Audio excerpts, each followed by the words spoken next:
Subsidiary gateway. This is a subsidiary gateway leading to the mammisi of this temple. Very important that this temple, we can find here two shapes on the lateral sides representing the king. One with the crown of Upper Egypt and the other with the crown of Lower Egypt. Deshret and Hajjaj, as if they are going, or as if they are talking and welcoming the guests to enter the mammisi. After that, we can find a room which is unfortunately a little bit decorated except the lateral sides, and بعد كده two successive rooms. ندخل بقى جوه هنا. شايفين الاسد في حاجات كاتبين اسامي هنا. Find two important scenes, you can describe them. معلش انا بتكلم انجليزي مره واحده عشان ايه نخلص بس. خلاص. This scene represents the king here, okay, Tiberius, the Roman Emperor Tiberius, presenting two mirrors, خلاص, two mirrors, and here we can find goddess mean, Isis, خلاص, suckling her son, behind her mean Seshat, the goddess of the wisdom. On the other side, Tiberius once again is presenting the sistrum, the Seshaset, خلاص, to Hathor and Ma'at, the goddess of truth and justice, the goddess of truth and justice. And these are scenes you can find. Here also in this place we can find it's supported, the columns are supported by capitals, taking the Corinthian capitals, taking the floral capitals. And what is very interesting, the abacus. شايفين الاباكوس؟ مرة حتحور ومرة بس. شايفينها؟ ادي حتحور اهي وهنا بس. انا ناحيتي انا بس. خلاص؟ والوش الناحية الثانية بالظبط حتحور وهكذا. خلاص؟ إذا هو معنى كده ايه؟ برضه وده ان دل على شيء ممكن ناس تعتبرها ان هو اوت اوف ذا بوكس عايز يعمل لك حاجه جديده، وناس تانية تعتبرها ان هو بدايه اضمحلال للسيمتري بتاعت الفن. خلاص في هذه الفتره. يبقى also what is very interesting, the abacus here, the abacus are different from each other. Here for example we have an Hathoric abacus with the four shapes or four faces of goddess Hathor. Here it's different with Hathor and also God Bes here with his beard and his mane. Okay? لغاية مفهوم؟ We find different scenes. For example, here we can find here the deities, the protective deities of the marshes of the delta. شايفينهم؟ اللي هم بيبقى ماسكين السكاكين وبيحرسوا أحراش الدلتا استعدادا لولادة الإله حورس. استعدادا لولادة الإله حورس. Here we have different protective goddesses with the shape of the hippo, with the shape of a woman with a lion head, okay? And all of them are taking or holding different knives, preparing for the childbirth or the birth of the royal child, Her'anq, okay? Here, for example, we have the scene of the birth of the Herpaghered or Horus, with goddess Isis. Here, this is a complete scene, a very nice scene. شايفين هنا خنم حقات the king. شايفين ايدي خنم حقات, okay, and in the middle the king. Behind them we can find Anubis who's بقى rolling the moon, بيدحرج القمر الكامل استعدادا لولادة الملك. This is also one of the very nice scenes you can describe. ماشي يا شباب تعالوا هنا. ويندوز يا سنة رابعة الفانل شيب ويندوز اهي شايفينها؟ خلاص, to concentrate the light in a very beautiful place. هنا هو برضو تاني تقدمة المراية، بس انا عايزة اركز فيها على حاجة ما ظهرتش كتير، اللي هي هنا ايزيس وبتحط ايديها على ايه؟ بتطبطب على راسه اهي، بتحط ايديها على راس حورس representing the intimacy خلاص between the mother and the son. هنا يا رابعة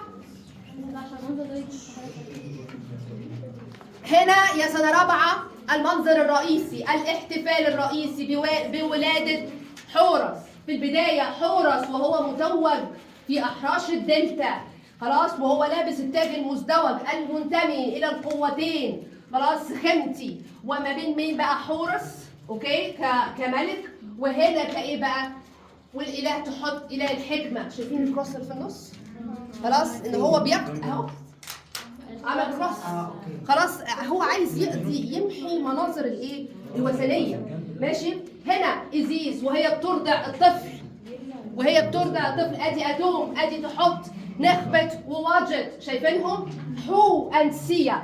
حو اوثوريتي، سيا دومينانس اور باور. خلاص، اذا معنى كده ان هو حصل الولاده وبعد كده توجت حورس على الايه؟ على العرش. يبقى here we have two masterpiece scenes. The first one represents the birth of Her-Ankh, the representative of Horus on earth, and he is suckled by goddess Isis with a Hathoric crown, and she is flanked on both sides with Ammon and Tot, the god of wisdom. Behind him we can find Nekhbet and Wajid. Behind them we can find Hu and Sia. After that, the king here, Horus, is represented as a complete falcon, wearing the double crown of Upper and Lower Egypt, Sekhemti, the belonging of the two powers, in the marshes of the delta. And he is flanked by both Horus, أو حر أختي أكتر, okay, and on the other side God Tuhot.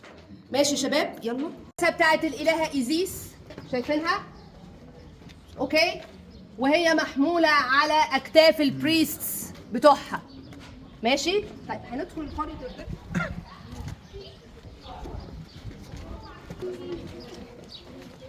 الماميزي، خلاص، من المناظر اللطيفة جدا الحتحورات السبع، وهم بيعملوا ايه؟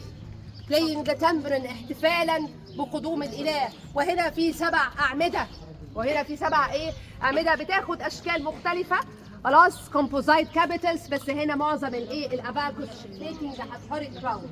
من الحاجات المختلفة برضو شكل الملك البطلمي هنا قاعد او راكع على ايه بقى؟ على السيماتاوي، خلاص، اللي هي علامة الايه؟ الربط ما بين ان اللوتس والباردي كاتحاد. ماشي؟ وانت واقف هنا باصص اهو على الجرافيتي اللي احنا قلنا عليها، شايفينها؟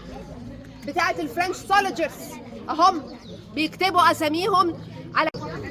ماشي يا شباب؟ لغايه كده مفهوم؟ So are standing in the second chord between the first pylon and the second pylon. Here we can find the second eastern colonnade, and on the western side we can find the outer part of the mammisi. Okay, a very interesting scene here in the shape of the Hathoric, the 7 Hathors. They are placing or making the tambourine, beating the tambourine, celebrating the birth of God Horus. And very interesting that the Ptolemaic king here is kneeling, over the Simatawi sign, the unification of the lotus and the papyrus, upper and lower Egypt. What is very interesting, we can find here the sacred boats, شايفينها? The sacred boats of Isis in order to visit her husband in the Abaton, Osiris, every year, and this was an annual celebration. Also, we can find here the graffiti. If you couldn't see them from outside, these graffiti are commemorating the names of the French soldiers, who were pursuing. يعني ايه pursuing؟ يتتبع، اللي هو ايه بقى؟ ده مملوك soldiers. طيب what about the eastern colonnade؟ خليكوا واقفين في الظل وبصوا هنا.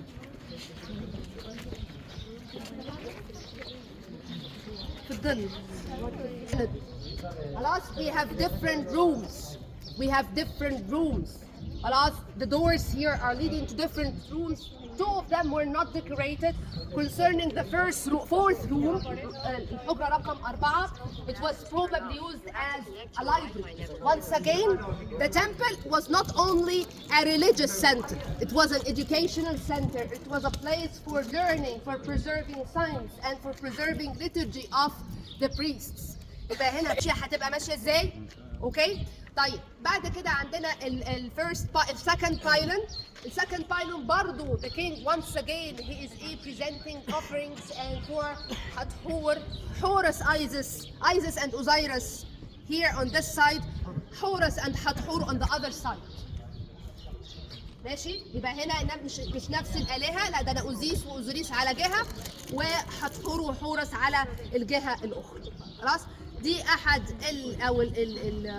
الستيلة اللي حصل فيها تكريس الديدوكاشونز. ديدوكاشونز ديت هي منطقة خلاص جنوب أسوان وفي منطقة النوبة، وتم تكريسها لعبادة الإله إيزيس، والناس فيها كانت بتدفع ضريبة سنوية للحكومة. فهنا هم بيمجدوا أو بيذكروا تكريس هذا المكان اللي هي منطقة النوبة كمنطقة لعبادة الإله إيزيس. So we have here the stela. خلاص recording خليكم معايا recording the dedication of the Dedukashons. It's a region south of Aswan in the Nubian region, okay, and it was dedicated to goddess Isis. Alas, concerning the second pylon here, it's smaller than the first one, and the king is presenting offerings, making offerings to Osiris with his Osirian crown and Isis on this side, the western side, and on the other side Horus and Hathor. Also very interesting is the shape of the crosses. شايفينها؟ The shape of the crosses on the lateral sides. شايفينهم؟ واضحين جدا. ماشي؟ ندخل جوه.